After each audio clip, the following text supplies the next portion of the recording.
There is a berry that survives -40 degrees, a shrub tough enough to be planted across entire continents to hold soil in place where wind, salt, and cold stripped everything else away. It was not planted for beauty. It was planted because nothing else worked. It fixed land that machinery could not fix, stabilized slopes that erosion kept stealing, and survived winters that killed conventional crops down to the root. The plant is known as sea buckthorn. Its scientific name, Hippophae rhamnoides, traces back to ancient Greek, loosely translated as shiny horse. The name reflects early observations rather than modern laboratory analysis. Animals grazing on the leaves reportedly gained weight and developed glossy coats, enough of a pattern that people noticed and remembered. Whether legend or early field science, sea buckthorn earned trust long before. Modern nutrition charts existed. Across Eurasia, from European coastlines to Central Asian highlands, it became part of daily survival rather than novelty. The berries were eaten, pressed, dried, and preserved. Oils were extracted for wounds, skin, and internal health. The plant itself was used to hold land together where grazing and weather threatened collapse. For centuries, people did not ask whether sea buckthorn was invasive. They asked whether it worked. In regions shaped by cold, wind, poor soil, and short growing seasons, it did. It offered nutrition when grain failed. It produced oil where fat sources were scarce. It stabilized slopes and riverbanks where erosion threatened settlements. It did not require permission, inputs, or refinement. It functioned as an integrated survival tool rather than a single-purpose crop. When North America began importing sea buckthorn in the early 20th century, the reasoning followed the same logic. Vast areas of land needed rehabilitation. Wind erosion stripped topsoil. Salinity ruined farmland. Conventional crops failed repeatedly. Sea buckthorn checked every box. It tolerated cold, drought, salt, and poor soil. It formed dense root systems that anchored ground. It fixed nitrogen, enriching soil for future plants. It required minimal maintenance once established. It was planted along roads, fields, dunes, and reclamation projects with confidence, and for decades it delivered exactly what planners hoped for. Over time, the context shifted, landscapes stabilized, conservation priorities evolved. Ecological frameworks emphasized native species and biodiversity balance. In some environments, sea buckthorn continued spreading beyond intended boundaries, forming dense stands through underground root suckers. In places like dunes, prairies, and riparian zones, those stands altered light availability and competed with native vegetation. The same growth habit that once protected soil now raised concerns about ecological dominance. The plant itself did not change. The goals surrounding it did. Sea buckthorn grows as a deciduous shrub or small tree with narrow, silvery green leaves that reflect light and reduce water loss. Sharp thorns line its branches, discouraging grazing and complicating harvest. Bright orange berries cluster tightly along the stems, often persisting well into winter. The species is dioecious, meaning male and female plants grow separately. Male plants produce pollen. Female plants produce fruit. Successful fruiting requires intentional ratios, typically one male for every 6 to 12 females, a detail that matters greatly for orchard planning but rarely for wild stands. Below ground, the plant's defining feature operates quietly. Sea buckthorn forms a symbiotic relationship with Frankia bacteria, which live in nodules on the roots. These bacteria capture nitrogen from the atmosphere and convert it into a form the plant can use. This allows sea buckthorn to grow without nitrogen fertilizer while improving soil fertility around it. In degraded land, this function initiates recovery. Other plants follow. Organic matter increases. Structure returns. In ecological terms, sea buckthorn acts as a pioneer species, preparing the environment for succession. Cold tolerance follows the same pattern of adaptation. Many varieties withstand temperatures below -40 degrees Celsius. Where apples, peaches, and cherries fail, sea buckthorn remains dormant and intact. Salt tolerance allows survival along coasts and roads, treated with desing salts. Deep roots support drought resilience once established.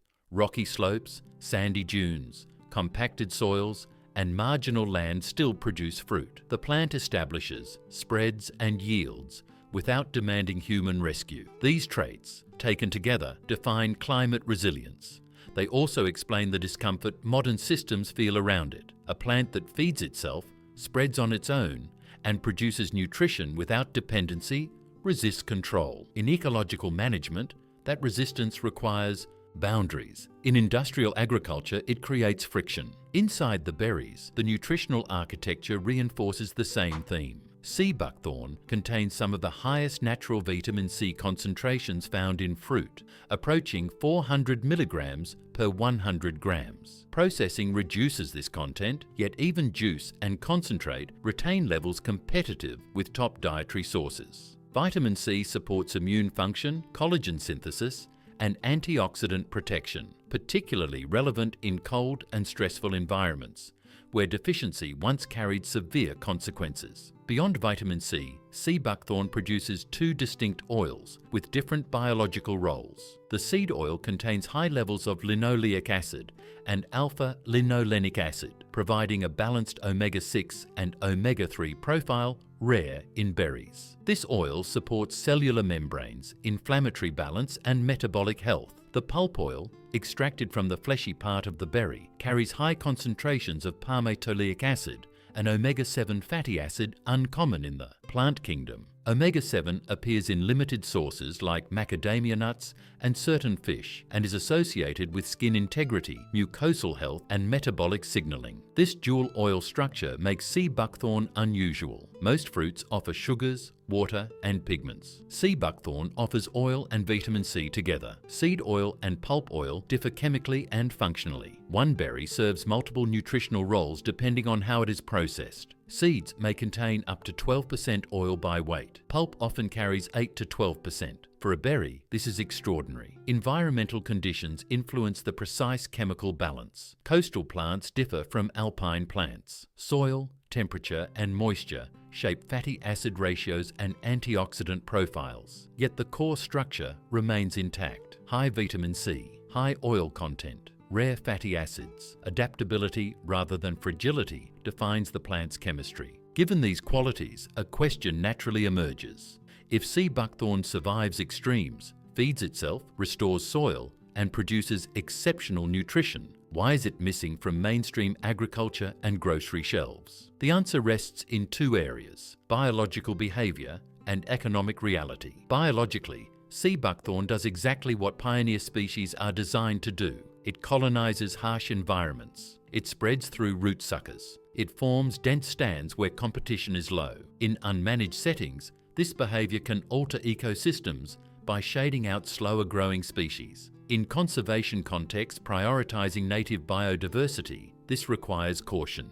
Management replaces promotion. Economically, the challenges multiply. Harvesting sea buckthorn remains labor-intensive. Estimates suggest approximately 600 labor hours per acre. Thorns complicate access. Berries grow tight against branches and bruise easily. Hand harvesting is slow and physically demanding. Mechanical solutions exist but carry trade-offs. Some growers freeze branches and shake berries loose.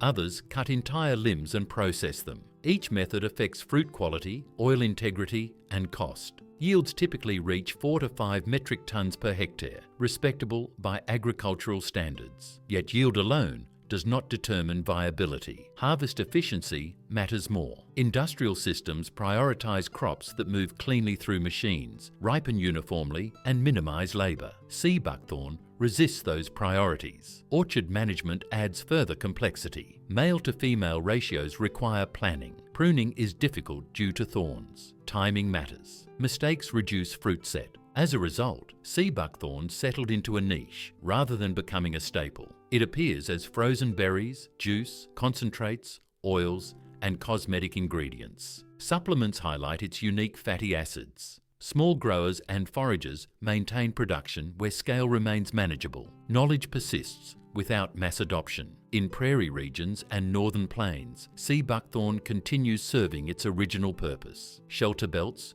reduce wind erosion. Root systems stabilize soil. Extension services describe it as hardy and useful in specific contexts. Specialty crop profiles outline production, pest management and market pathways. The plant remains active rather than forgotten. For individuals interested in growing or consuming sea buckthorn, context matters. Local ecological guidance determines suitability. Managed settings reduce risk when root spread remains contained. Consumption pathways vary. Frozen berries offer direct access, intensely tart and nutrient-dense. Juice provides convenience with some nutrient loss. Oils require attention to source, as seed oil and pulp oil serve different functions. Understanding replaces assumption. Sea buckthorn occupies a space modern systems struggle to categorize.